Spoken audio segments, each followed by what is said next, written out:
Shooting முடித்ததுக்கப்புறம் 3 நாள் ஹாஸ்பிட்டலில் இருந்தார்.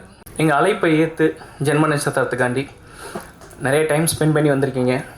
வந்த அனைவருக்கும் என்னுடைய நன்றிகள். ஒரு நொடி படம் பார்த்துட்டு ப்ரிவ்யூவில் பார்த்துட்டு எனக்கு வாய்ப்பு கொடுத்த விஜயன் சார் மூலமாக தான் எனக்கு அந்த வாய்ப்பு வந்துச்சு. ஆக்சுவலி ப்ரொடியூசர் சுபாஷினி மேம் அவங்க தான் எனக்கு ப்ரொடியூசர். எங்களுடைய நிர்வாக தயாரிப்பாளர் விஜயன் சார், அவர் இல்லாட்டினா இந்த படம் நடந்திருக்காது. ஆக்சுவலி அதான் உண்மை. கண்டிப்பாக இது ஒரு நல்ல படம்னு நாங்கள் எல்லாருமே கான்ஃபிடெண்ட்டாக இருக்கோம். ஏன்னா இந்த படத்தை ஒரே ஒரு ஷோ போட்டு காமிச்சோம், அங்கே கொடுத்த ஒரு ரெஸ்பான்ஸ் வந்து பெரிய அளவில் இருந்துச்சு. ஸோ அந்த ஒரு நம்பிக்கை எங்களுக்கு பெருசாக இருக்குது. இந்த படத்தில் எல்லாருமே டோட்டலாக முழு எஃபெக்ட் போட்டிருக்காங்க. ஏன்னா 29 நாள் இந்த படம் வந்து நைட் ஷூட் டோட்டலாக பாண்டிச்சேரியில். மைத்து சொன்ன மாதிரி யாருக்கும் என்ன நாளில் ஒர்க் பண்ணுறோன்னு யாருக்குமே தெரியாது. நேற்றான இந்த இது ஒரு ஒர்க் பண்ணுவோம், நாளைக்கு தானே இது அப்படிங்கிற கன்ஃபியூஷன்லேயே தான் இருப்பாங்க. அதை கரெக்டாக ஷெட்யூல் பேப்பர் பார்த்து ஒர்க் பண்ணி எல்லாத்தையும் கொண்டு வந்திருக்கோம்.